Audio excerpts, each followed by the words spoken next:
On est le jeudi 13 janvier, on est le 8 Shvat, et notre cours de Haftara qui sera en ligne droite du cours d'hier, le cours sur Amalek. On continue le cours sur Amalek puisque, comme vous allez le voir, c'est l'un des points de comparaison possible entre notre Haftara et la Paracha. Tout d'abord, le cours est pour la guérison, la Refoua Shlema de Raphaël ben Bziza Atuel, et pour l'élévation des âmes de Yosef Kakoun ben Simcha et de Yitzhak Lugassi ben Mesouda.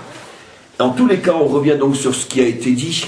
La Haftara, comme on va le voir dans quelques instants, lit entre autres, parce qu'il y a différents points communs, on ne pourra pas tous les voir, mais parmi les points communs, il y a un verset qui fait allusion à Amalek. Et comme bien sûr notre paracha se termine par la venue d'Amalek, il est clair qu'on va en profiter pour compléter et continuer le cours d'hier qui était aussi sur Amalek. Alors on va tout de suite revenir d'abord à notre paracha, à la fin de notre paracha qui parle de la venue d'Amalek. On le sait donc, Vayavo Amalek, Vayilachem im Israël berfidim, via Amalek, et il combat Israël à Refidim.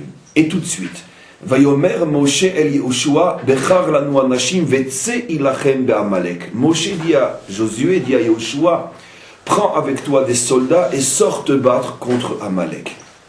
La question qui se pose est évidente. Pourquoi Yehoshua? On n'a encore jamais vu jusqu'à présent que Yehoshua jouait un rôle particulier dans le peuple juif. On ne sait même pas qu'il est l'élève de Moshe, ça ne va être dit que beaucoup plus tard.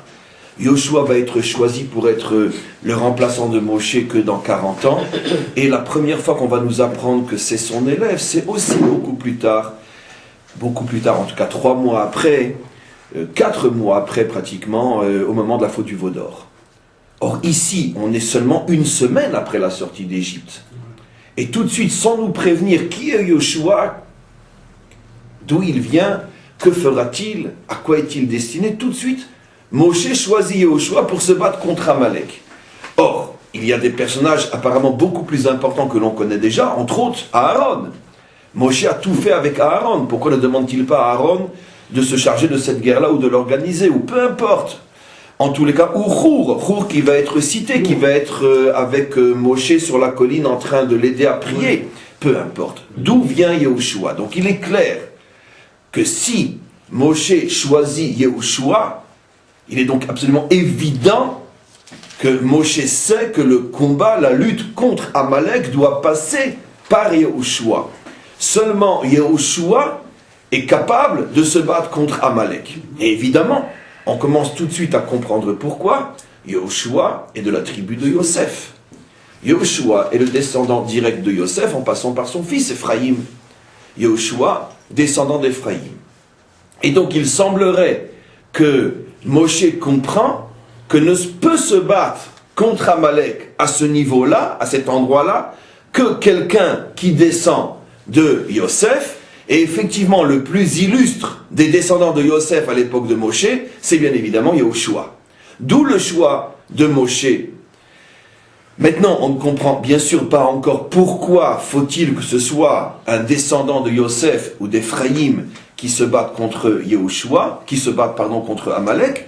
Cela, on va commencer à le comprendre un petit peu plus lorsque l'on va justement lire notre Haftara. Qu'est-ce que nous dit notre Haftara? Notre Haftara, comme vous le savez, reprend une histoire qu'on a déjà étudiée, grâce à Dieu. Aujourd'hui, on a déjà étudié beaucoup de passages, puisque ce passage se situe dans le livre des Juges. C'est à l'époque de la prophétesse Déborah et du général Barak qui se battent contre le roi de Canaan et son général Sisra. On a déjà consacré énormément de cours à ce sujet-là. C'est dans la catégorie qui parle donc des juges, royauté d'Israël. En tous les cas, à la fin de ce combat, après la victoire, Déborah et Barak entonnent une shira, une louange à Dieu. D'où la raison aussi de cette Haftara, puisque notre paracha parle d'une shira, la louange de Moshe et d'Israël après la traversée de la mer, après donc avoir vaincu d'une certaine manière définitivement les Égyptiens, et exactement de la même manière, après avoir vaincu définitivement le roi de Canaan et son général Sisra, Déborah et Barak entonnent une shira. C'est l'un des points de comparaison entre la Haftara et notre paracha. Mais nous allons prendre un verset particulier dans cette Haftara qui met en évidence la relation avec notre paracha par le biais d'Amalek. Qu'est-ce que dit le verset? Le verset, qui est un verset très poétique, dit la chose suivante. C'est le verset 14 dans la shira de Déborah. Mini Ephraim Shorsham Be'amalek. Mot à mot, c'est de la tribu d'Ephraïm que sort la racine qui se battra contre Amalek. Voilà maintenant que Déborah, des siècles plus tard, est en train de nous révéler la raison du choix de Moshe. Vous savez très bien que la Torah se construit comme un véritable, on pourrait dire, palais, où l'on met pièce sur pièce et étage sur étage, salle après salle, décoration après décoration, et il n'y a que lorsque tout est terminé qu'on a cet ensemble magnifique qui est ce que j'appelle le palais du Créateur et Maître du monde. Et donc, il y a des moments dans la Torah où le palais est encore en construction, on ne voit pas encore tout, on ne comprend pas encore tout. C'est ce qui fait que quand Moshe choisit Yehoshua, on ne comprend pas pourquoi, puisqu'on ne sait pas encore, comme j'ai expliqué, d'où il vient, qui il est, qui il sera et pourquoi lui.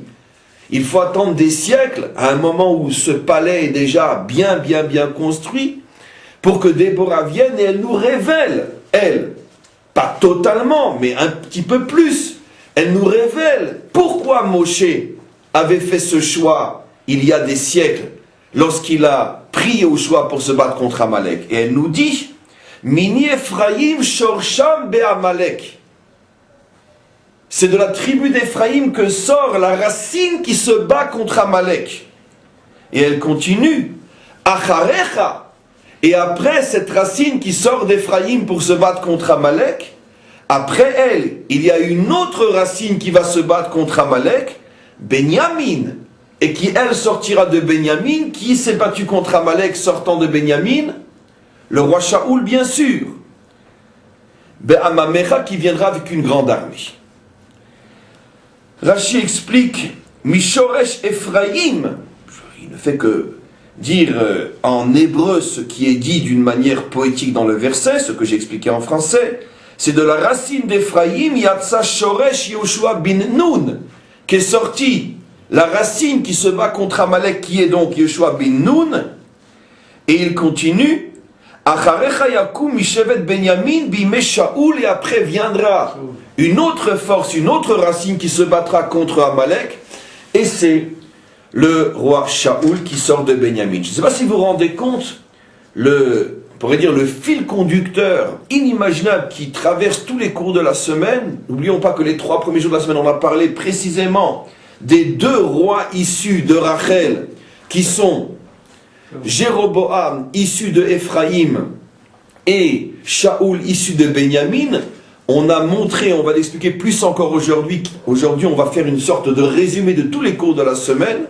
C'est tout à fait providentiel. Disons que les cours de la semaine, en passant finalement d'une catégorie à une autre, les juges, puis la paracha et enfin la haftara, sont traversés par une même explication fondamentale. En tous les cas, on a expliqué dans les cours du début de semaine que la racine de la royauté d'Israël était justement Rachel, et ses 2 enfants, Yosef et Benyamin.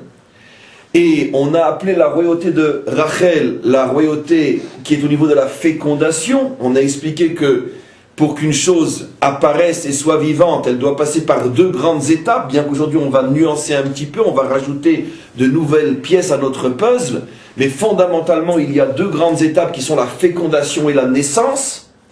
Et de la même manière, la royauté, avant de véritablement apparaître, doit passer par 2 grandes étapes qui sont la fécondation et la naissance. Bien qu'encore une fois, je vais rajouter une 3e dimension aujourd'hui, mais qui fait partie des 2 fondamentales.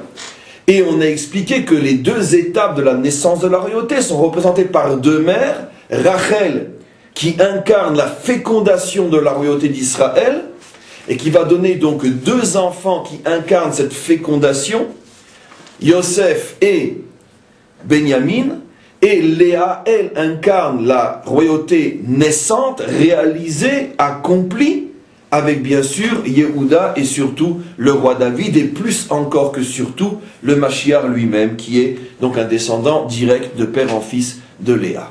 En tous les cas, on voit donc quelque chose d'extraordinaire. C'est exactement ce que révèle Déborah. Déborah nous révèle que la racine du combat contre Amalek, racine, c'est une autre manière de parler de fécondation, de début. La racine de ce combat contre Amalek provient justement des deux enfants de Rachel. Ephraïm, Yehoshua ben Nun, et Benyamin, Shaoul, premier roi d'Israël. D'une certaine manière, comme on l'avait dit d'ailleurs dans le tout premier cours, ou l'un des tout premiers cours lorsqu'on a commencé le livre des juges, Yehoshua est aussi d'une certaine manière l'un des premiers rois d'Israël, puisqu'il est le premier dirigeant d'Israël sur sa terre. Avant l'entrée en Eretz Israël, on ne peut pas appeler les dirigeants des rois, car sans terre, on n'est pas une nation, donc on n'a pas de roi. Le premier dirigeant d'Israël sur sa terre étant Yehoshua, il a donc fonction de premier roi. Mais ce n'est pas encore véritablement un roi. Pas plus que Shaoul, bien que Shaoul est vraiment nommé roi, mais il n'est pas encore le véritable roi, puisque le véritable vrai roi ne peut être qu'un enfant de Léa, David. Mais ce sont ce qu'on pourrait appeler les rois de la fécondation. Ce sont les rois qui précèdent la véritable naissance, comme Rachel par rapport à Léa, comme la fécondation dans le ventre de la mère avant la naissance. Et si on regarde bien, il ne peut pas y avoir de naissance sans fécondation. Mais d'un autre côté, la graine fécondée ne ressemble en rien à l'enfant qui va naître, ni au niveau des formes, ni au niveau de rien, ni dans le fond, ni dans la forme. Mais pourtant, l'enfant naissant est la conséquence directe de la graine fécondée. Exactement de la même manière, la royauté de Shaoul ou la royauté de Yehoshua sont des royautés du type fécondation. Elles ne ressemblent en rien à la véritable royauté qui est la royauté de David. Mais d'un autre côté, il n'y a pas de royauté de David sans passer d'abord par la royauté de Yehoshua et après celle de David, et après celle de Shaoul. Simplement que plus on avance, plus on s'approche de la royauté de David, et plus la notion de royauté commence à se préciser. En ce sens que Yehoshua n'est encore qu'un dirigeant qui joue le rôle d'un roi, mais qui ne porte pas le nom de roi. Shaoul est déjà un homme qui est nommé roi, mais qui n'est pas encore le vrai roi. Et c'est seulement après qu'on arrive à celui qui est nommé roi et qui est le vrai roi, qui est David. Fécondation, naissance. En tous les cas, ce qui est extraordinaire, c'est qu'on se rend compte, grâce à cette Haftara, c'est que Déborah met en évidence, que, encore une fois, que les racines du combat contre Amalek se trouvent chez les enfants de Rachel et non chez les enfants de Léa. Ce sont les enfants de Rachel qui sont amenés à se battre, en tous les cas au moins au début, contre Amalek. C'est la raison pour laquelle Moshe, qui bien sûr sait forcément ce que Déborah, qui n'est que l'élève de l'élève de l'élève de l'élève de l'élève de l'élève de l'élève de ses élèves, dira, si l'élève de l'élève le sait, à plus forte raison le maître de tous les maîtres le sait aussi. Moshe comprend que la venue d'Amalek met en cause, Amalek s'attaque à la royauté dans son état de fécondation. On commence maintenant à comprendre, et c'est pour ça qu'il va choisir pour se battre contre Amalek celui qui incarne la royauté fécondée. Or, la royauté fécondée ne se trouve que chez les enfants de Rachel, puisqu'au niveau de Léa, c'est déjà la royauté née, accomplie, réalisée. Donc automatiquement, il cherche chez les enfants de Rachel, il cherche d'abord chez l'aîné de Rachel qui est Yosef, et il trouve le plus illustre des enfants de Yosef à son époque, c'est Yehoshua. Donc le choix de Moshe nous permet de comprendre que Moshe a tout compris, et que Moshe sait que Amalek vient dans le but de détruire, on pourrait dire, la royauté d'Israël dans son état de fécondation. Ce qui veut dire que Amalek, mes amis, vient à un moment où la royauté n'est pas encore véritablement visible, parce qu'elle n'est pas encore véritablement née, mais elle est en état de gestation, elle est en état de fécondation, elle est au niveau potentiel, elle est en état de graine. Et ce qui est extraordinaire, c'est que véritablement, c'est maintenant la nuance que je vais apporter. Si on regarde finalement les 3 étapes, maintenant je rajoute une autre étape, je ne parlais pour l'instant que de fécondation et de naissance, mais fondamentalement, il y a 2 étapes, mais dans les détails, il y a 3 étapes. Parce que même au niveau de la naissance, il y a encore une autre étape, qui est en vérité l'enfance et l'âge adulte. J'explique. L'enfant naît pour véritablement aller vers l'âge adulte. Puisque l'homme accomplit, l'homme qui justifie tout le processus depuis la fécondation, c'est bien sûr l'homme adulte. L'homme enfant n'est encore qu'une étape avant véritablement la véritable raison d'être sur terre. Le monde n'est pas entre les mains des enfants, le monde est entre les mains, pour le bien comme pour le mal, entre les mains des adultes. L'âge adulte, que ce soit l'adulte religieux 13 ans ou l'adulte social qui est pour nous 20 ans, puisque vous savez qu'il y a dans la Torah 2 âges adultes, la majorité religieuse est à 13 ans, mais la majorité, on pourrait dire, citoyenne, en tant que citoyen à part entière, ce n'est que 20 ans, peu importe. L'homme est véritablement réalisé qu'à partir du moment où il atteint l'âge adulte, c'est à ce moment-là qu'il peut véritablement remplir et réussir sa mission sur terre. Ce qui veut dire que finalement, Dieu a prévu, avant l'homme accompli, une autre étape qui fait partie du monde de la naissance, mais qui est encore une préparation à l'homme véritable, et c'est l'étape qu'on appelle l'enfance. Ce qui veut dire que fondamentalement, il y a 3 étapes: la fécondation, l'enfance et l'âge adulte.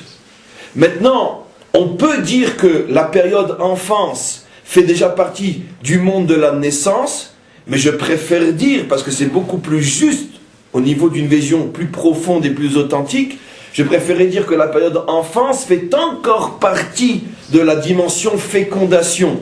C'est encore une étape dans la fécondation. Qu'est-ce qu'est la fécondation fondamentalement? C'est la préparation potentielle de tout ce qui va permettre après la réalisation et la réussite.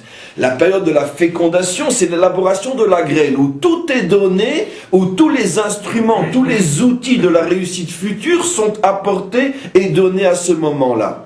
Maintenant, il y a 2 grandes étapes de fécondation. Maintenant, fécondation, bien sûr, a un sens très large. Je vais vous apporter la preuve absolue et incontournable dans la Torah elle-même dans quelques instants. Il y a donc 2 grandes étapes dans la fécondation elle-même et l'enfance. Et c'est après ces 2 étapes-là que véritablement l'homme maintenant dispose de tout ce dont il a besoin pour se réaliser. Je dirais même que même à un niveau très psychologique, les 2 choses sont vraies. Il y a 2 moments fondamentaux qui vont, d'une certaine manière, influencer énormément toute la vie de l'adulte, la manière dont il a été conçu, au moment du rapport lui-même.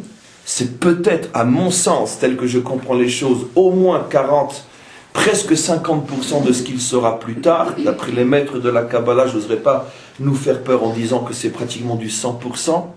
Pratiquement tout se dessine dans la manière dont a été conçu l'enfant. Vous imaginez tout ce à quoi ça peut faire allusion. Et je ne dis pas encore que l'enfant est déterminé. Je dis que se décident énormément de choses qui vont déjà fixer plus ou moins le cadre de tous ces combats dans l'existence. Mais déterminé, non. Mais la direction est fixée de la manière dont il a été conçu. D'où toutes les lois dans le judaïsme qui nous prépare justement à cette union entre le père et la mère. Parce que c'est un moment très fondamental. Donc, premier moment qui finalement prépare toute la vie de l'adulte, la conception. Deuxième moment, quand je dis conception, je parle aussi de la gestation dans le ventre, pour moi c'est la même chose tout ça. C'est la même période depuis le moment où ça prend jusqu'au moment où ça sort. Deuxième période, c'est l'enfance. Tout le monde sait que ce que l'enfant, qui est tellement fragile, qui est tellement sensible, qui est tellement vulnérable, ce que l'enfant va traverser jusqu'à ce qu'il ait la force de se prendre en main, l'âge adulte, cette période-là est fondamentale pour son avenir. Encore une fois, pas déterminé. Mon père me battait, mon père alcoolique et ma mère prostituée, ça n'existe que chez les gens qui ne veulent pas se prendre en main. C'est vrai, mais ça ne détermine pas, ça influence.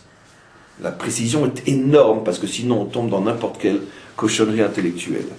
En tous les cas, quoi qu'il en soit, c'est vrai qu'un père alcoolique et une mère prostituée, ça influence énormément. Donc ce sont les deux moments très très très importants où se crée la potentialité de l'être adulte. C'est pour ça que j'appelle moi ces deux étapes encore le monde de la fécondation. Maintenant, ce qui est extraordinaire, nous avons expliqué que le monde de la fécondation appartient à Rachel, tandis que le monde de la véritable naissance appartient à Léa. Je dirais maintenant d'une manière plus précise, ce qui est l'aboutissement de tous les cours de la semaine, que les deux périodes fondamentales qui sont la fécondation elle-même et l'enfance appartiennent aux enfants de Rachel, et l'âge adulte appartient aux enfants de Léa. On retrouve ça d'une manière extraordinaire dans l'histoire biblique, bien sûr.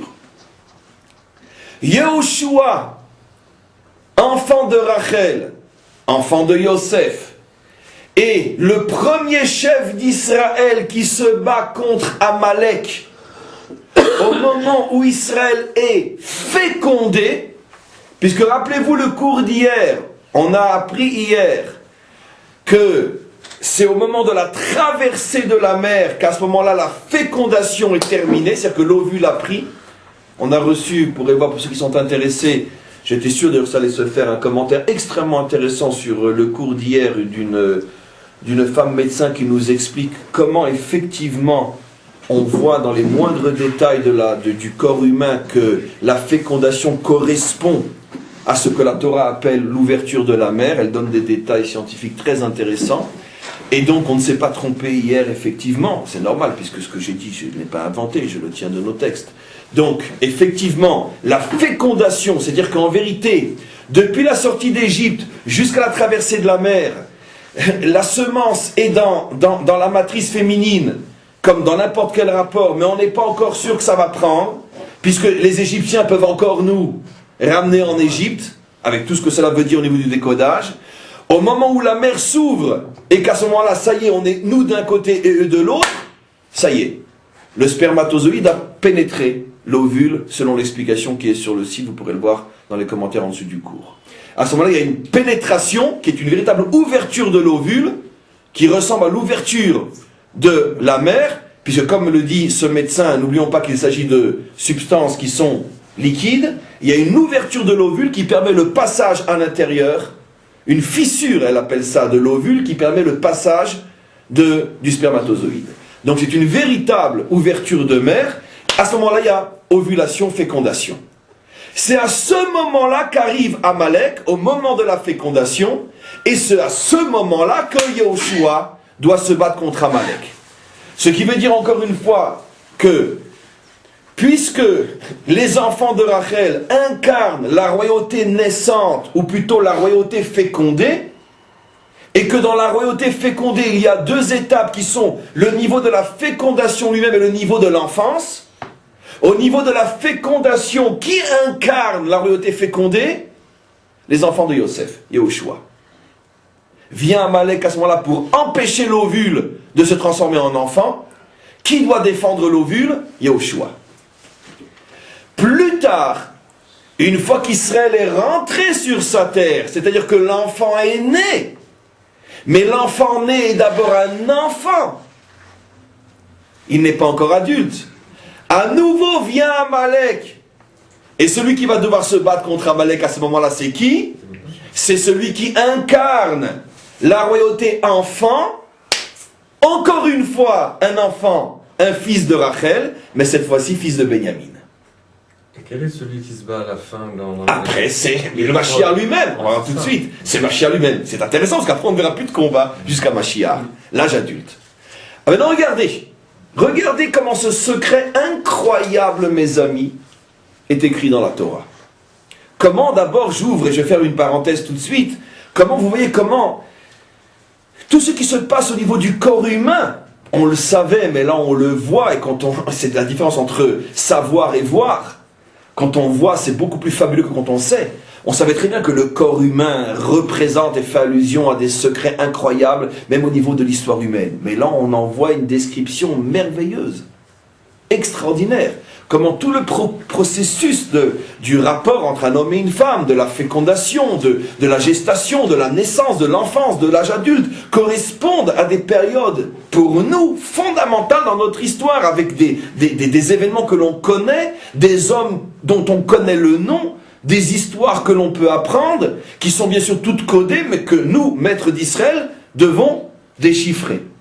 En tous les cas, qu'est-ce qui se passe? Regardez maintenant où dans la Torah, et comme la Torah sait le faire avec un ou deux mots, elle dit tout sans rien montrer. Quand Shaoul est nommé roi, un verset incompréhensible sur lequel tous les commentaires s'arrêtent, le verset dit Ou ben Shana Shaoul bemalcho. Shaoul avait 1 an lorsqu'il a été nommé roi. C'est la traduction mot à mot que traduirait n'importe quel maître n'importe quel professeur d'hébreu. Bien sûr, ce verset est incompréhensible. Tous les commentaires se cassent les dents, mais qu'est-ce que ça veut dire? Ou ben Shana Shaoul bemalcho. Shaoul avait 1 an lorsqu'il a régné. Il suffit de voir les versets qu'il y avait juste avant pour se rendre compte que c'était un grand, beau jeune homme qui avait certainement plus que 1 an. Les commentaires disent non, ce qu'on veut te faire comprendre, c'est qu'il était pur comme un enfant de 1 an, qui n'avait jamais fauté. Certains commentaires vont jusqu'à dire la royauté de Shaoul ressemble à un enfant de 1 an. On a tout compris. Et je rajoute, pour terminer, effectivement, la royauté de Shaoul est comparée dans la Torah comme l'enfance de la royauté d'Israël. Et c'est pour ça qu'on l'appelle un roi de 1 an. Il avait 1 an parce qu'effectivement, il incarne l'enfance de la royauté d'Israël. La deuxième partie de la fécondation. Et maintenant, écoutez-moi bien. Comment s'appelle fécondation en hébreu? Pakad, pakadeti, c'est le même mot. Pekuda, fécondation, c'est les mêmes lettres. Quel était le mot de code de la sortie d'Égypte, mes amis? Pakod, pakadeti, ou pakod, yifkod. Pakod, pakadeti, et asui lachem emitzraim. Pakod, pakadeti. Yosef, comme par hasard, Yosef avait transmis ce secret aux anciens d'Israël avant de mourir, et il leur avait dit, vous le transmettez de génération en génération, d'accord? Lorsqu'un jour viendra un homme qui ne fait pas partie des anciens d'Israël, et qui vous dira ce code, et qui en plus aura l'âge de la première lettre du mot, Pakad, P, valeur numérique 80, Moshe, qui vient à 80, lorsqu'il aura à la fois l'âge de cette lettre, et qu'il connaîtra le code que manifestement aucun d'entre vous ne lui aura dit, vous saurez que c'est déjà le premier signe comme quoi c'est le libérateur. Tiens, pourquoi Yosef transmet ce code? Pakod, pakadeti. C'est extraordinaire, mes amis. Tenez-vous bien maintenant.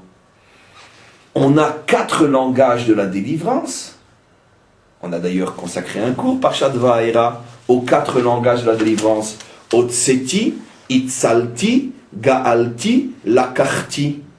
On n'a pas parmi ces 4 langages le mot Pakad ou Yifkod. Pourquoi le mot de passe ne serait pas plutôt Otse, Otseti, Lakarti? Et aussi pourquoi 2? Pourquoi ça ne serait pas Gaal, Gaalti ou Gahal, Higal? Pourquoi Yosef donne un mot de code qui n'est pas l'un des 4 noms pour parler de notre délivrance? Parce que Yosef fait allusion à autre chose. Yosef fait allusion à ce qu'il est lui-même. La lumière de la fécondation. Les enfants de Rachel représentent les forces de la fécondation. Et donc il transmet ce qu'il est lui-même. La lumière de la fécondation. Avant de naître véritablement, il y a d'abord fécondation. Qu'est-ce que Yosef est en train de dire aux enfants d'Israël? Écoutez-moi bien. Ne croyez surtout pas que la sortie d'Égypte est la première et dernière délivrance. Ce n'est que le tout petit début d'un long processus qui peut-être des millénaires après seulement nous amènera à la véritable naissance, celle du Mashiach. La sortie d'Égypte ne sera que le tout début de la fécondation. C'est pour ça que, comment dans notre tradition appelle-t-on la venue du Mashiach? La naissance, révélée, Mashiach, les douleurs de l'accouchement. Tiens, encore une fois, on renaît. Donc c'est un processus qui, en vérité, a plusieurs étapes intermédiaires, mais qui, fondamentalement, la première étape est la sortie d'Égypte, la dernière étape est le Mashiach. Et donc Yosef, qui est lui-même la force de la royauté fécondée, explique aux anciens d'Israël, sachez que toute l'histoire juive va suivre le schéma, le processus d'une femme qui est fécondée jusqu'à la naissance finale. Sortie d'Égypte, fécondation, venue du Messie, étape finale. Et même la venue du Messie, on peut imaginer qu'il y aura aussi une enfance du Messie et l'âge adulte du Messie, bien évidemment. Donc il dit Pakod Pakadeti. On a déjà maintenant compris pourquoi Yosef, l'enfant de Rachel, dit Pakod Pakadeti. Mais une autre question, pourquoi il dit Pakod Pakadeti? Pourquoi deux mots? Pakod, si le libérateur vient et qui dit déjà Pakod, alors que personne ne lui a dit, et que ça ne correspond pas à un des 4 langages de la délivrance, c'est que forcément Dieu lui a révélé. Donc pourquoi rajouter un autre? Extraordinaire, mes amis.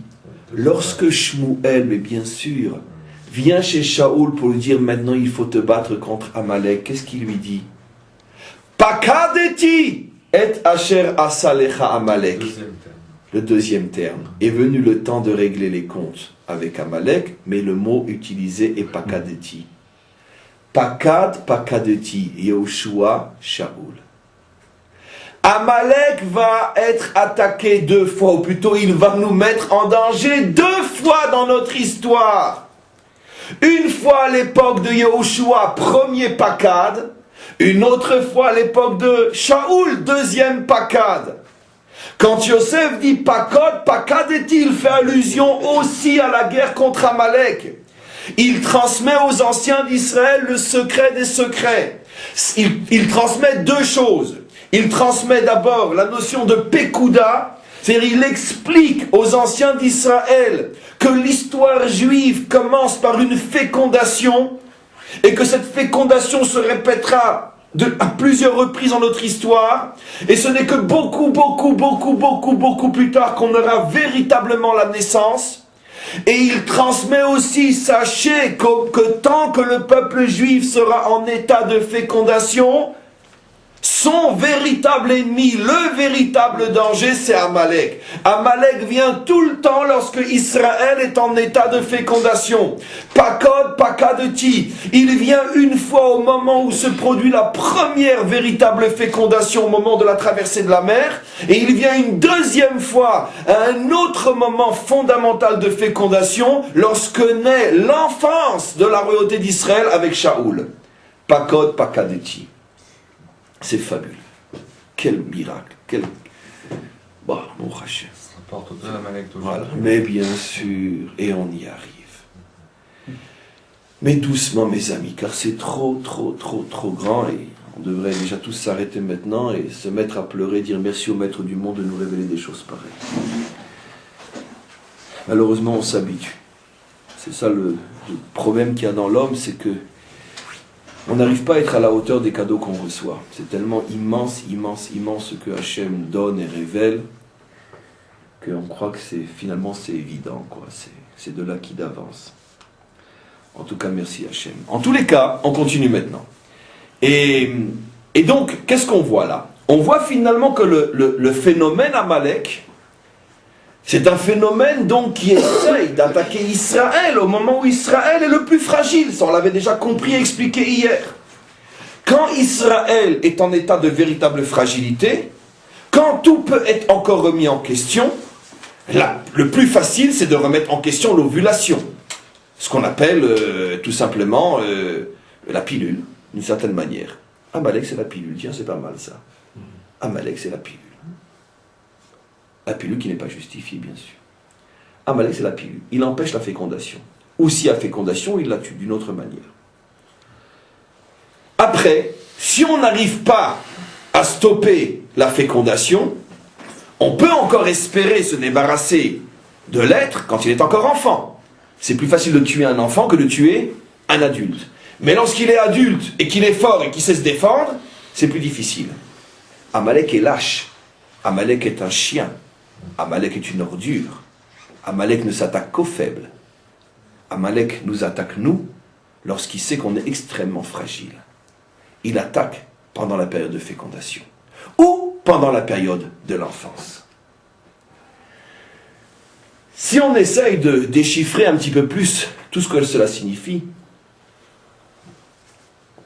et que bien sûr, on essaye, bien qu'aujourd'hui c'est très facile, vous l'avez déjà fait à droite et à gauche avant que je le dise, si on essaye de faire ce qui est le devoir d'un juif qui étudie la Torah et qui l'enseigne, d'actualiser et d'essayer de comprendre en quoi ces choses-là nous concernent aujourd'hui, puisque la Torah étant éternelle, étant le logiciel de l'histoire,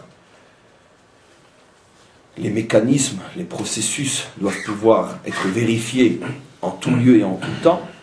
Dans nos dernières générations, c'est tellement évident et tellement facile que on va le faire ensemble. Finalement, si on revient sur les deux Amalek bibliques, l'un nous attaque au moment de la sortie d'Égypte, mais au moment où la sortie d'Égypte est déjà, Baruch Hashem, sans retour possible, ça y est, le processus est lancé, la mer s'est ouverte et refermée et nous sépare, il n'y a plus de retour possible, ils ont essayé dans un dernier moment d'arrêter le processus, mais finalement, le processus est lancé. Il n'y en a qu'un seul qui ne se désespère pas d'arrêter le processus, c'est Amalek, qui lui vient de l'autre côté de la mer. Les Égyptiens, eux, ont été laissés du côté gauche, et eux, ils viennent du côté droit. Donc c'est pendant la gestation.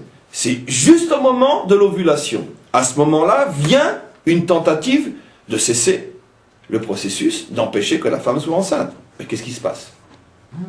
La jeune fille, ou la jeune femme, mais on peut imaginer plus la jeune fille, a un accident, elle va chez le médecin, je suis désolé, vous êtes enceinte, combien? 2 semaines. Pas grave, on peut tout arrêter. C'est de ça qu'on parle. Amalek, c'est celui qui constate, après la fécondation, qu'elle est enceinte. Il faut arrêter. Ça, c'est Amalek. Quand il s'agit d'arrêter, que ce n'est pas justifié, bien sûr. Maintenant, avant Amalek, il y avait déjà eu une tentative d'empêcher la fécondation. Ça, c'est les Égyptiens. Mais ça n'a pas réussi. Alors, c'est comme si, d'une certaine manière, les Égyptiens appelaient au secours Amalek, il n'y a plus que toi qui peux encore essayer d'empêcher la naissance, et vient Amalek. Donc on voit, c'est extrêmement précis. Extrêmement précis. Avant que ça prenne, l'ennemi s'appelle Mitzraïm, l'Égypte. Après que ça a pris, l'ennemi s'appelle Amalek. Si on essaye maintenant de traduire dans notre histoire, sans avoir besoin de faire la moindre interprétation, parce que c'est véritablement de l'histoire concrète, on essaye de comprendre ce qui s'est passé. Eh bien, depuis le jour où a commencé, on pourrait dire, le processus du retour d'Israël sur sa terre, bien avant 48, et bien avant la Shoah, et bien avant les premières colonies qui ont véritablement commencé à s'installer, à repeupler, à reconstruire le pays, au moment où la chose n'était encore qu'une idée, d'une certaine manière, à ce moment-là, qu'est-ce qui se passe? On voit qu'il y a une tentative des nations d'empêcher par tous les moyens que Israël puisse s'accrocher à une idée de résurrection nationale. Et à ce moment-là, à titre d'exemple, mais on pourrait compléter. À titre d'exemple, qu'est-ce qui va se passer à ce moment-là? Tous les États organisent, là où cette idée naît, et l'idée naît en Europe de l'Est, tous les États commencent à organiser ce qu'on appelle la grande période des pogroms. C'est tous les pogroms, pogrom d'Odessa, pogrom de Kishinev, tous les pogroms qui s'attaquent essentiellement à ce nationalisme juif qui est en train de renaître. j'oserais presque dire que le peuple juif lui-même est scindé en deux. Je ne parle pas de l'ultra-religieux, etc., où ça c'est déjà une autre chose. Mais même à l'intérieur, on pourrait dire, du judaïsme non ultra-orthodoxe, qui lui de toute façon s'oppose à l'idée pour d'autres raisons, il y a au sein même du monde, on pourrait dire non religieux, de virulents opposants à l'idée même du nationalisme juif, qu'on appelle à l'époque comment? Les maskilim. C'est toute cette partie d'Israël qui, eux, sont en train de jouer le jeu de quoi? De l'assimilation totale pour être reconnus comme Allemands de confession israélite. Et quand les Allemands de confession israélite, qui vont devenir au départ les plus virulents ennemis du sionisme naissant, quand ils vont se rendre compte que tous leurs projets risquent de capoter, pourquoi? Parce que voici que les Juifs sont en train de parler finalement de s'affranchir et de se construire leur propre nation en dehors des nations, voilà qu'à ce moment-là, ça réveille à l'intérieur même du peuple juif une querelle inimaginable, qui après va on pourrait dire se scinder, se fragmenter en différentes sectes, entre autres la fameuse secte des bouddhistes, des bundistes, qui sont virulemment anti-sionistes, pas anti-sionistes comme aujourd'hui le sont tous ceux qui le sont, mais anti-sionistes, c'est-à-dire contre l'idée d'une nation juive, parce que eux pensent que le juif ne peut et ne doit exister qu'en tant que citoyen russe, polonais, français, allemand, de confession israélite. Voilà. Ça n'a rien à voir avec l'antisionisme d'aujourd'hui. Mais tout ça pour vous montrer que ça ne s'est pas passé comme ça. Au moment où l'idée de nationalisme renaît après des millénaires d'absence et d'exil au sein même de notre nation, toutes les oppositions possibles et inimaginables qui sont orchestrées bien sûr par les nations, toute cette opposition est là pour empêcher que l'idée même puisse être fécondée. Ça va durer des décennies, avec pogrom d'un côté, critique de l'autre. Tout est là pour empêcher les semences de se rencontrer et de commencer véritablement le processus. Cette période-là est la période que la Torah appelle Mitzrayim. Mitzrayim est un pluriel. Mitzrayim signifie les obstacles. Mitzrayim signifie les prisons. Traduction littérale. Mitzrayim signifie les emprisonnements, les rétrécissements, les empêchements. Metzar, c'est un empêchement. Mina metzar karatika, de mes obstacles, je fais appel à toi. Ce sont tous les empêchements possibles et inimaginables qui sont ceux des nations. Mais comme ce sont ceux des nations, c'est encore supportable. C'est-à-dire que si les Égyptiens étaient arrivés à rattraper les Juifs, ils les auraient ramenés à coups de fouet en Égypte, mais ils ne les auraient pas exterminés. Les nations ne cherchent pas à exterminer Israël. Ils cherchent uniquement à le garder esclave en exil. Avec plus ou moins de force, jusqu'à énormément de force, mais pas d'extermination. Le projet d'extermination est un projet amalécite. Il n'est pas dans la mentalité des 70 nations, qui au plus sont passifs, complices, mais pas actifs. Finalement, il y a, oui, ovulation et fécondation du projet. Malgré les pogroms, malgré les luttes internes, malgré des centaines et des milliers de juifs qui de l'intérieur même d'Israël luttent contre le projet, que ce soit sous couvert de religiosité, ou sous couvert de bundistes, ou sous couvert de maskilim, ou sous couvert de tout ce que vous voulez, le projet prend. Et voilà que le processus du retour est entamé. Et voilà que les Juifs par centaines, par milliers, arrivent en Israël, rachètent des terres, commencent à se construire des colonies. Le processus est irréversible. À ce moment-là, qu'est-ce que font les nations? Elles font signe à Amalek. Nous, on ne peut plus. Parce que maintenant, on doit passer à une vitesse où seul toi peut intervenir. Nous ne pouvons que frapper ce peuple, nous ne pouvons que le transformer en esclave, mais il n'est pas dans notre nature, dans notre compétence de l'exterminer. Amalek, c'est ta fonction. Mais il y a Amalek, Hitler. Comme je l'ai dit et comme je l'ai toujours dit et comme de plus en plus de monde le sait, juifs et même non-juifs, jusqu'à des émissions télévisées, j'avais entendu qu'il y avait eu même en France là-dessus, le véritable projet d'Hitler, la raison profonde et sans doute cachée d'Hitler, c'est d'empêcher la reconstruction d'Israël sur sa terre. C'est pour ça qu'il passe à la dernière vitesse, comme on le sait, après sa rencontre avec le Moufti de Jérusalem. C'est à ce moment-là, véritablement, que Hitler décrète la solution finale, l'ouverture des camps de concentration, après sa rencontre avec le Moufti.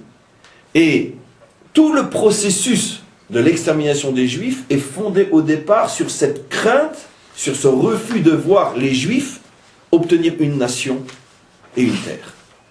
Alors c'est évident qu'il y a un mélange énorme de véritable antisémitisme, etc. Et il se peut d'ailleurs même, et ça ne me dérangerait pas, que même Hitler n'est pas forcément conscient des mécanismes subconscients qui influencent ses choix et ses actions. Mais le fond du problème est là, parce que la Torah nous le dit. Vayavo Amalek baderer. Il n'y a qu'après que la mer a été franchie, c'est-à-dire que Israël échappe à la tentative égyptienne d'empêcher la fécondation, ce n'est qu'à ce moment-là que Hitler rentre en jeu. Lorsque Israël est véritablement en chemin vers sa terre, vient Hitler. Mais attention, à ce moment-là, on n'est encore qu'à l'étape de la véritable fécondation d'Israël, puisqu'on est encore Baderer. Tout Israël est encore Baderer, car même s'il y a déjà quelques milliers, et voire plus de Juifs qui sont en train de racheter des terres et construire des colonies, on est encore avant la création et la naissance véritable de l'État, donc de la nation d'Israël et de la reconnaissance de cette nation avec un pays et une terre reconnue. Donc ça s'appelle encore Baderer. Hitler vient, et bien sûr, son projet échoue. C'est la guerre entre Yehoshua et lui. Sauf que la différence est bien sûr évidente. À l'époque de Yehoshua, Amalek est repoussé, mais c'est lui qui prend tous les coups. Et à notre époque, on n'a pas Moshe à notre tête, on n'a pas Yehoshua à la tête d'Israël, et donc il prend des coups, mais on en prend presque autant que lui. Mais ce qui compte, c'est que lui a été brûlé dans son bunker, et nous on est là aujourd'hui à Jérusalem. On continue, on est là. Comme dans l'histoire biblique. Dans la forme, c'est extrêmement différent, sans comparaison possible. Mais dans le fond, c'est la même chose. Lui est resté mort dans le désert, et nous on continue. On est là. On arrive sur notre terre, à ce moment-là, naissance. Mais la naissance de l'enfant. Et une fois que l'enfant est sur sa terre, se lève à nouveau Amalek. Et qui parle à nouveau de nous détruire. Ce qui veut dire que dans quelle période sommes-nous aujourd'hui? Dans l'enfance de la royauté d'Israël. Vous comprenez maintenant pourquoi, et je vais revenir sur ce que je viens de dire, tout le projet d'Amalek est lié à la malchoute, soit la malchoute fécondée, soit la malchoute enfant, soit la malchoute adulte, on n'en a pas encore parlé, mais pour l'instant la malchoute enfant ou la malchoute fécondée, la malchoute enfant, puisque contre quoi s'oppose Amalek? Est-ce qu'Amalek s'oppose aux Juifs? Non. Est-ce qu'Amalek s'oppose au peuple juif? Non. Amalek s'oppose à qui? À la nation juive. Pourquoi? Rappelez-vous le cours d'hier. Parce que les Juifs ne le dérangent pas. Pourquoi? Parce que les Juifs ne sont pas encore le 71e peuple qui fait qu'il n'a pas de place. Au contraire, tant que les Juifs sont en exil, lui, il a une place. Rappelez-vous le cours d'hier, 72. 70 nations non juives, une nation juive et Dieu. Tant qu'on est en exil, on ne le dérange pas. C'est la guerre de 40 Comment? aussi. Justement, tant qu'on est en exil, absolument, ça commence à ce moment-là. Donc, Amalek, tant qu'on est en exil, il n'existe pas. Ceux qui nous font du mal sont les Égyptiens, ça veut dire ceux qui ont besoin de nous transformer ou de nous garder en tant qu'esclaves. 99,9, pour pas dire en vérité, pourquoi je dis 99, je suis un idiot, 150% des attaques des nations contre Israël pendant toute la période de l'exil sont des attaques du type Mitzraïm pour que vous soyez nos esclaves. On a besoin de vos sous, on a besoin de vos femmes, on a besoin de vos enfants, on a besoin de vous pour que vous soyez nos esclaves. Ça n'a rien à voir avec le processus Amalek. Ce n'est seulement après qu'Israël recommence ou commence à devenir une nation, Malchut, royauté, puisque la traduction moderne de royauté signifie donc nation, nationalisme, ce n'est qu'à ce moment-là que vient Amalek, va y avoir Amalek. À ce moment-là, donc, encore une fois, Hitler incarne le Amalek qui, lui, vient au moment de la fécondation pour empêcher que ça continue. C'est pour ça que Hitler ne vient qu'à partir du moment où il y a déjà des centaines de colonies ici en Israël. Et toute la raison pour laquelle il envoie Rommel, c'est comme on le sait, comme Rommel le dira lui-même, et comme les gens d'ici le témoigneront, parce qu'ils l'ont entendu, grâce à des espions, ils l'ont entendu du sein même des armées allemandes de Rommel. L'ordre a été donné de massacrer, de tout détruire, tout ce qui est juif en Palestine doit être détruit. C'est ça le véritable but, c'est la véritable raison pour laquelle Hitler envoie le plus grand, le plus capable de ses généraux dans le désert, alors qu'il en a tellement besoin sur le front russe. Et c'est une des raisons pour laquelle il y a eu un complot contre lui. Parce que les généraux qui étaient tous en train de crever sur le front russe ne comprenaient pas pourquoi Hitler garde Rommel dans le désert, alors qu'on en a tellement besoin sur d'autres fronts. Mais seulement Hitler sait pourquoi Rommel est là, parce qu'il lui faut le plus grand, le plus capable, le plus fort, pour détruire justement la nation d'Israël qui est encore en état de fécondation uniquement, puisque c'est avant la création de l'État d'Israël. Et comme on le sait, Yahushua nous sauve de là. Yahushua, c'est la force divine qui, malgré tous les comptes qu'on doit encore régler avec elle, quoi qu'il en soit, nous sauve de là. Après, le Amalek de la fécondation passe le relais au Amalek de l'enfance. C'est-à-dire celui qui nous attaque notre enfance. Et bien sûr, il vient d'ailleurs, il appartient à une autre race, une autre religion, et on le connaît. Et il arrive pour la première fois en 48. Bien sûr. Et encore, en 48, lui-même n'est encore qu'un enfant. Le véritable Amalek, aujourd'hui, on sait où il est. Ce qui est extraordinaire, c'est qu'on a compris quelque chose d'extraordinaire. D'abord, on a compris que finalement, toute notre histoire correspond à un processus biblique inimaginable. De là, on comprend une fois de plus que tous ceux qui, jusqu'à aujourd'hui, s'obstinent encore à voir véritablement la main de Dieu dans tout ce qui nous arrive depuis des siècles, ceux-là doivent aujourd'hui peut-être une fois de plus demander pardon. Parce que c'est incompréhensible, impossible d'imaginer qu'un juif qui a une kippa sur la tête et qui prétend comprendre et étudier la Torah ne comprenne pas à quel point il va contre la Torah lorsqu'il ne comprend pas ou ne veut pas admettre que tout ce processus est un processus divin et messianique à 100, à 200, à 300, à milliards de pourcents, et que tout celui qui n'est pas encore dedans, actif, devra rendre des comptes de sa passivité et de son indifférence. Je referme la parenthèse. Donc on comprend que finalement tous ces événements que nous vivons depuis des décennies sont prévus, décrits dans le logiciel de la Torah. Ce qu'on comprend aussi, c'est que notre nation aujourd'hui est à l'état, et dans un état d'enfance malchoutique, d'enfance nationale.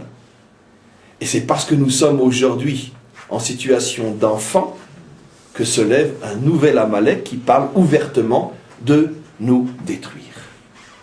Et donc en tout point, l'histoire correspond. Donc on sait, grâce à Dieu, quelle va être la suite. La suite, c'est la fin de ce deuxième Amalek comme du premier. Et enfin, l'arrivée d'Israël à l'âge adulte. L'âge adulte qui est bien sûr la naissance véritable de la royauté de David, qui est le Mashiach. Ce qui est intéressant, comme vous l'avez suggéré tout à l'heure, c'est que on ne voit pas plus tard après dans la Bible cette troisième étape de la disparition d'Amalek par la royauté adulte, qui est cette fois-ci l'enfant de Léa, qui est cette fois-ci le Ben David. Ben, tout simplement parce qu'on l'a expliqué hier, grâce au Balatourim. La Torah nous dit Milchama, Milchama, l'Hachem be'Amalek, Midor, que la guerre que Hachem mène contre Amalek dure jusqu'à la venue du Mashiach. Donc c'est pour ça qu'on n'a pas dans la Torah une trace véritable de la troisième étape, parce que la troisième étape, nous allons la vivre encore avant la fin de cette journée, c'est le dévoilement du Mashiach qui met fin une fois pour toutes à toutes les tentatives d'Amalek de détruire notre nation. Je n'ai pas dit notre peuple, notre nation. Bien qu'il y a, bien sûr, des allusions, forcément, dans la Torah, à l'époque du roi David et de son général Yoav. Bien sûr, la Torah nous parle de différents combats que David a menés contre Amalek, mais jamais on pourrait dire d'une manière vraiment claire. Finalement, vous le verrez, car on traverse plus ou moins, grâce à Dieu, tout le Tanakh, vous le verrez que jamais on ne verra un verset qui dit « ça y est, Amalek a disparu ». Non, jamais. C'est elle qui prend l'initiative à ce moment-là, justement, c'est là la différence, pas forcément lui qui nous À attaque. l'époque de qui? Non, à notre époque, Oui. à l'époque du Machar ben David, Oui. quand il y a le commandement que résume Rambam, c'est de prendre l'initiative d'éliminer Amalek. Et la preuve, c'est qu'à l'époque du roi Shaoul, à la différence de Yehoshua, l'initiative devait venir justement d'Israël. Va te battre contre Amalek, Mida Keneged Mida, du fait que lui était venu se battre contre nous. Et donc, on sait très bien que Shaoul, effectivement, est parti contre Amalek, effectivement, l'a pratiquement détruit, mais l'a épargné suffisamment pour que, après, puisse se reconstruire encore une fois la nation d'Amalek. Et, quoi qu'il en soit, effectivement, on comprend de ce que Shaoul aurait dû faire, qu'à combien plus forte raison, le Mashiach lui-même n'attendra pas qu'on le menace de lui envoyer une bombe atomique sur la tête. C'est absolument évident que lui partira en guerre contre Amalek et le détruira avant qu'il ne puisse lui nous attaquer. Mais ça, comment, quoi, qu'est-ce? Il n'y a que celui qui vivra, qui verra. D'abord, déjà qu'il se dévoile avant qu'on parle de la manière dont il mènera sa guerre. Quoi qu'il en soit, ce qui est extraordinaire, c'est que on va terminer ce cours en rapportant juste un détail, mais un détail ô combien révélateur une fois de plus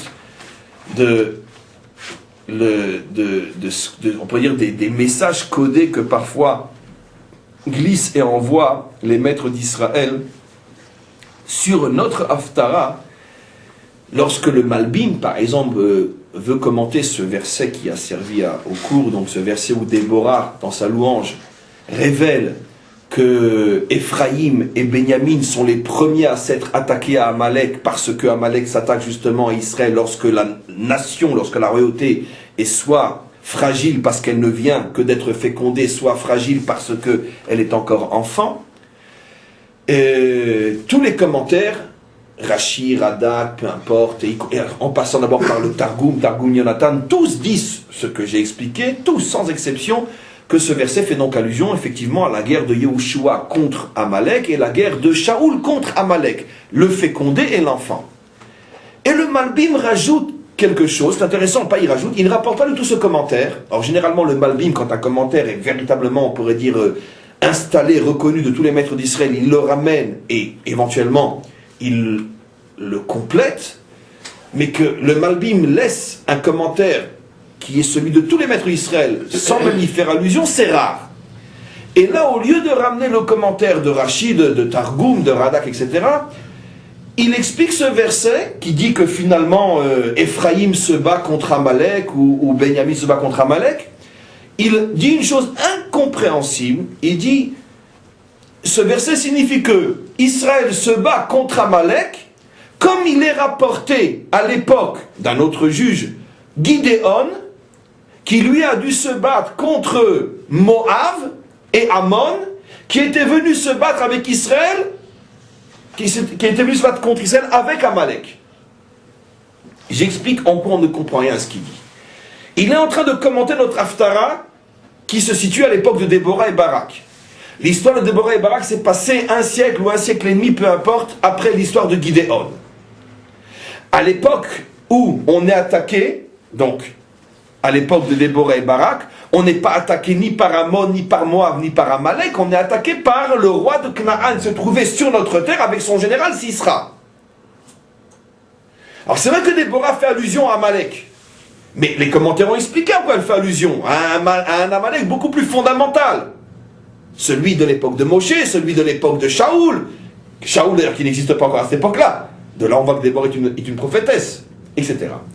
Et le Malbim dit non, ce verset fait allusion au Amalek qui est venu nous attaquer un siècle auparavant avec un autre roi qui n'est pas du tout cité dans notre Haftara, le roi de Moab et le roi de Ammon. Ils sont venus avec Amalek. Et il n'y a rien de plus. Qu'est-ce que le Malbim veut nous faire comprendre? Le Malbim veut nous faire comprendre une chose extraordinaire. Il veut simplement nous amener nos yeux sur un verset fondamental pour compléter justement tous les commentaires des maîtres et apporter, on pourrait dire, eux ont apporté la couronne et lui il apporte le joyau sur la couronne. Il vient compléter de la manière suivante. Regarde, la seule fois dans toute l'histoire biblique, je parle biblique, quand je dis le mot Bible, généralement je fais allusion de Josué jusqu'à la fin de la Bible. Avant ça s'appelle la Torah. Dans toute l'histoire biblique, la seule fois qu'Amalek vient nous attaquer, je parle, à part bien sûr le combat de Shaoul, mais la seule fois qu'il vient nous attaquer, où on est victime une fois de plus d'Amalek, c'est quand il vient avec le roi de Moab et de Ammon. Qu'est-ce qu'il fout avec Ammon et Moab? Mais le Malbim veut qu'on comprenne tout. Pourquoi Amalek s'associe au combat de Ammon et Moab? Ou dit d'une autre manière, qu'est-ce que Amalek fait avec Ammon ou Moab? Mais dites-moi mes amis, d'où sort la royauté d'Israël? De Ammon et de Moab. Ruth, celle qu'on appelle la mère de la royauté d'Israël, et après, l'épouse du roi Salomon, avec laquelle il va avoir le fils par lequel va passer la lignée des rois jusqu'au Mashiach. C'était une ammonite. C'est incroyable. Shlomo avait 1000 femmes. D'accord? Peu importe comment, quoi, on verra quand on y sera. Mais peu importe. Il en avait beaucoup. C'est clair que sur ces 1000 femmes, il avait sans doute des dizaines, voire des centaines de juifs de naissance. C'est clair. Très bien. Or, la lignée du Messie va passer par une ammonite. Le fils qui va régner après lui, Rehavam, qui va donner toute la lignée des rois d'Israël, enfin des rois de Judée, des rois de David jusqu'au Mashiach, passe par une ammonite. Ce qui veut dire que 2 femmes ont participé à la construction de la lignée messianique, une moabite et une ammonite. C'est incroyable. Ammonite, arrière-grand-mère de David, moabite, moabite, arrière-grand-mère de David, ammonite, épouse de Shlomo. Et Hachem veut que la royauté passe par ces 2 femmes-là. Qu'est-ce que Amalek fait là-bas? Mais Amalek, bien sûr, il est là-bas pourquoi? Pour empêcher la fécondation. Il sait Amalek. Ne veux pas que nos maîtres nous disent que Amalek avait appris dans l'une des plus grandes yeshivas de son temps. Il était l'élève de qui? Amalek, le premier Amalek, parce qu'après c'est le nom d'un peuple. Mais le premier Amalek était l'élève de qui? De Lavan. Eh oui, bien sûr. Amalek était à bonne école. Amalek était l'élève de Lavan. Lavan avait une grande école, un grand institut, où on apprenait à haïr les Juifs et à apprendre à les détruire. Et voilà que l'un des plus illustres élèves de la yeshiva, de l'université, peu importe, de Lavan, était Amalek, bien sûr. Donc Amalek, après, bien sûr, va transmettre tout ça aux enfants de ses enfants et aux enfants des enfants jusqu'à l'Amalek de cette époque-là.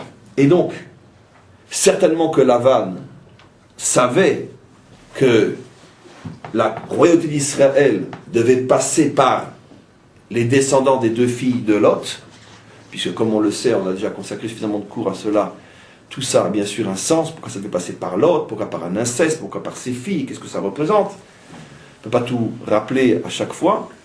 Et donc, là-bas était installé Amalek, car il était constamment sur le qui-vive, pour empêcher la naissance de la royauté d'Israël. Et c'est pour ça que quand Moab et Ammon sont partis en guerre contre Israël, Qui c'est qui s'est joint à eux? Amalek.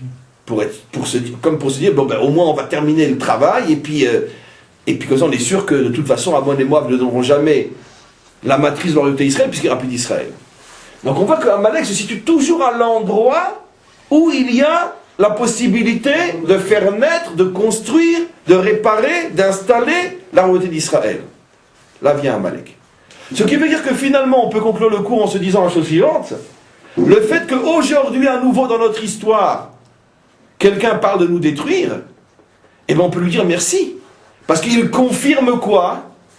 Eh bien il confirme qu'on est à l'avant-dernière étape avant la délivrance finale. Puisque Shaoul est la dernière étape avant le roi David.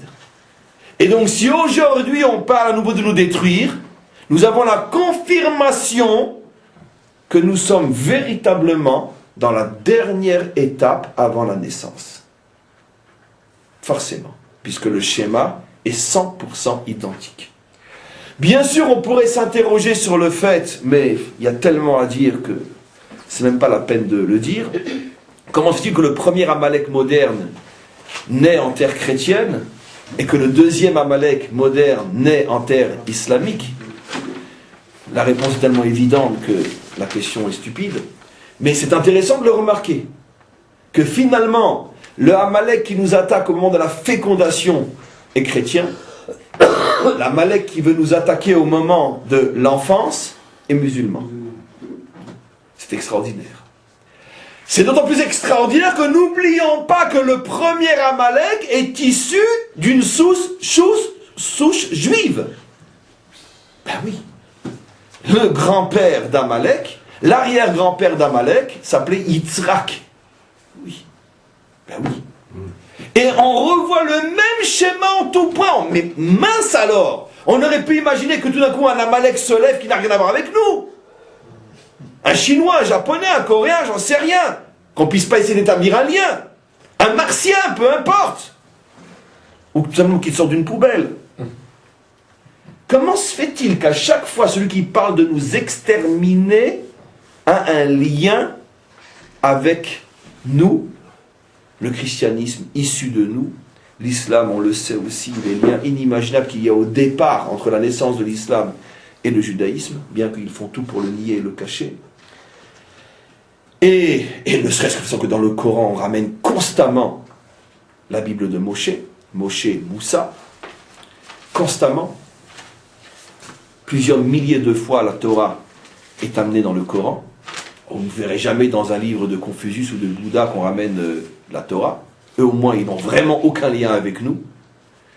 Et comme par hasard, ceux qui parlent tellement de nous, peu importe en bien ou en mal, mais ils parlent de nous, donc ils ont un lien avec nous, c'est eux qui veulent nous détruire.